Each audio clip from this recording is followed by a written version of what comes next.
natin dyan, 7 o'clock na ng umaga. Samahan niyo kami sa loob ng isang oras na punong-puno ng talakayan at kwentuhan. Siyempre, pag-uusapan din natin ang mga napapanahong issues sa siguradong kapupulutan ninyo ng aral at kaligayahan. Isang oras po upang himayin ang mga mahalagang nalaman sa atin bilang mga boss ng bayan. Pero bago yan, sabay-sabay muna namin kayong babatiin ng Good morning, boss! Good morning! Alza, Carla, Audrey. Good morning, good morning. Tuloy pa rin Happy Tuesday. ang good morning, boss. Of course, tuloy-tuloy talaga. Araw-araw yan.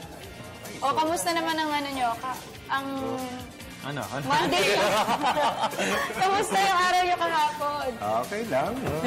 May Sipin kamustahan ng Audrey ng babarangay. Congrats! News at 6 ang ating kabarkada na si Alzo. Oo nga, After News at 6 na. At saka yung sister ko sa Bara-Bara Everything Goes. Every Monday, 8 to 9 o'clock p.m. Kagabi pinalabas sila. Ang daming nanood. Pilot pa lang. Parang good morning, boss. Directed by Leo Martinez. Panoorin niyo po yung News at 6, ha?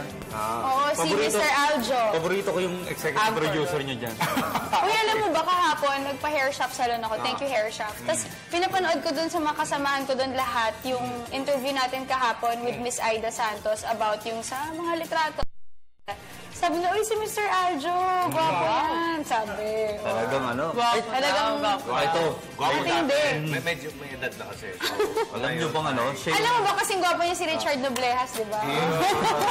Oo naman, mas gwapo daw si Richard. O, pero syempre, mas importante pag-usapan ng mga napapanahong issues ngayong umaga bago yung mga kagwapuan na yan. Kaya naman, simulan na natin ang ating Teka Muna! Patay na patay si Ay.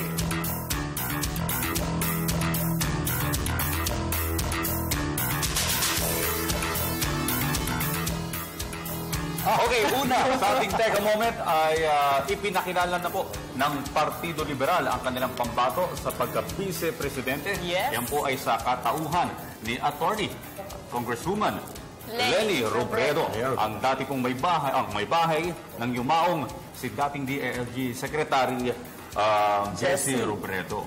So ano masasabi ninyo? Kahapon nga ganap ng si Attorney Leni Robredo ng Liberal Party dyan sa may Club Filipino sa may San Juan. Okay. Wala ko kasi sinabi niya, dun sa, according to her speech, sinabi niya doon na ibibigay daw niya ang buong kanyang sarili sa ating kababayan. Lalong-lalo na dun sa mga nakatsinelas na nasa labas at nasa ibaba at nasa laylayan ng lipunan. Kasi we all know na kilala sila pagdating sa mga tsinelas, ibig sabihin simpleng pamilya, simpleng tao. Okay, so ang maganda kasi dito ay nag-align ang mga plataforma at prinsipyo ng butihing Congresswoman ng Naga sa transparency and accountability. Pag ako ang hihinga ng opinion dito, mas maganda, ibahin natin konti yung provision ng ating konstitusyon. Kasi parang sinusunod lang natin ang konstitusyon ng Amerika, no? Ang model ng ating konstitusyon sinusunod doon. Kung sinong nananalo presidente doon, automatically, yung kanyang running mate ay magiging vice president niya kagad. Okay, kung nag-jive, no? Nag-connect ang kanilang prinsipyo, transparency and accountability, nadaan. Ano bang main function ng vice president? One of the main functions of the vice president ay hindi spare tire. Kung hindi, siya yung magsasucceed sa presidente in case of death, case of permanent disability, removal from office or resignation.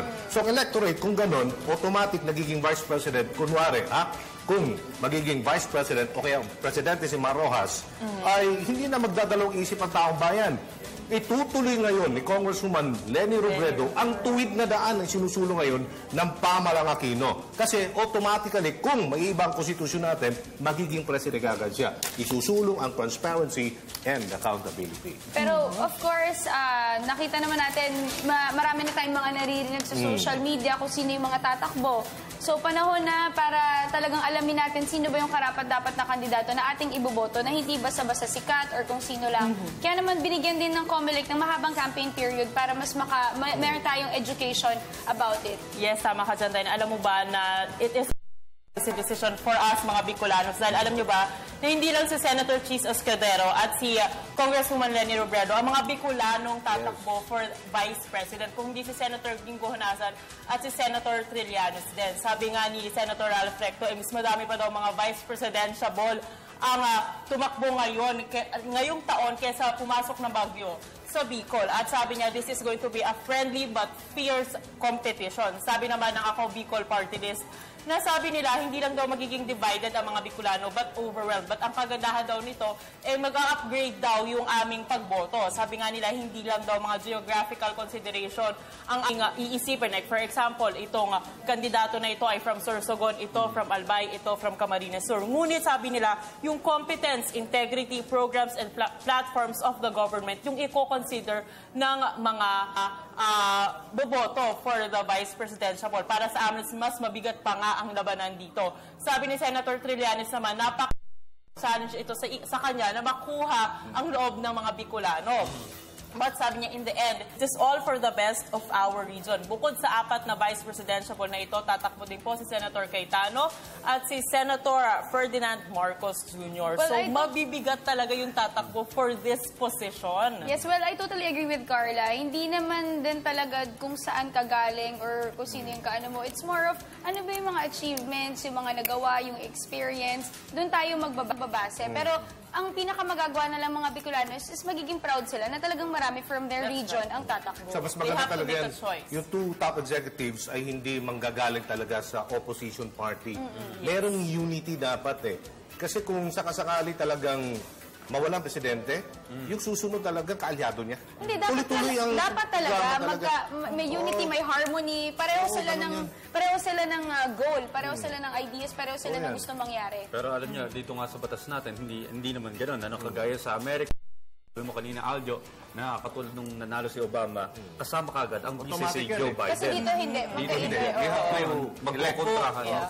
Magkokontrahan kapag magkaiba ng pananaw. Ang importante po dito ay magpakilala na lahat ng mga tatakbo para yung partido naman yung ating aabangan. Yung mga plataforma naman ang ating aabangan. Exciting para start na yung campaign. Saka hindi sa EPAL, talagang pinag-aralan, hindi katulad ng iba, sumasakay ng bus, pauwi ng Naga. Yes, well, let's just hope for the best and exercise our rights to Very vote. humble. Alright, so marami pa tayong interesting topics at live discussion sa pag-uusapan. Aljo, ngayong umaga. Okay, so mga kasama, makasama natin mamaya si Dr. Israel Pargas ng PhilHealth. Pag-usapan natin ang PhilHealth benefits para sa mga senior citizens at iba pa. Transport Modernization Program. Importante yan, no? Dito sa atin, sa Metro Manila, dahil napaka-traffic po dito. At Breast Cancer Awareness Month also, pag-usapan natin yan. At ang 2015 Metro Bank Art and Design Excellence Awardees. Wow! Mapapanood din natin ang Real Talk ETC at ang Cooking Master Boss. Maaari nyo rin kami panood via live streaming ptv.ph. Maaari nyo i-like aming Facebook page, facebook.com/gmorningboss. I-follow aming Twitter account at gmorningboss at bisitahin na rin ang aming YouTube page, PTV Space PH. Kaya dyan lamang po kayo dahil magbabalik pa ang Good Morning, Boss!